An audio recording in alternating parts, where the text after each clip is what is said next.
Hi everyone! Good evening! This is Manay Gina and welcome back sa aking YouTube channel. So guys, for today's video, ayan, pag-usapan natin si Kim Chiu at si Paolo Abilino kasi nga meron silang ASAP Road kanina at sobrang daming pinakilig ng Kim Pao. Pero bago ang lahat, please huwag kalimutang i-like, i-share at please paki-subscribe sa aking YouTube channel. So, ayun na nga guys, ipapakita natin dito yung short clip lang naman at magbigay tayo ng reaction sa galawan ng Kim Pao kanina sa stage ng ASAP.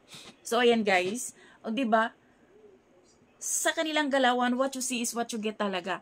Kahit na hindi man nila aminin na sila, pero ang dami na talagang haka-haka, ang daming nagsasabi talaga na sila na talaga. Pero, bigay na lang natin sa kanila guys kung yun ang gusto nila na ayaw nilang aminin. Siguro gusto nilang protektahan kung anong meron sila.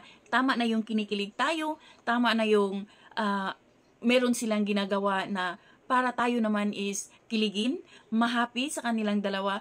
Tama na yun. Makontento na tayo guys. Ibigay natin sa kanila kung ano yung gusto nila. Tingnan nyo naman yung galawan ng Kim Pao. Sino ba naman ang hindi kiligin? Diba? Ayan mo yung galawan ni Kim. Ngiti ni Kim.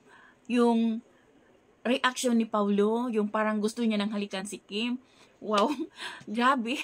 Mapasabi ka na lang talagang sana all. O diba guys? So, abangan natin yung kanilang movie. At syempre, manood tayo. Magbili na kayo ng tickets.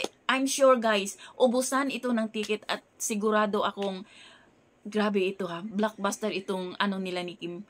Kasi nga, di ba? Ang Sisters 55 na nagpa-block screening na, ang dami pa nilang mga ini-endorse na product. Kung magpa-block screening pa yun, oh my God.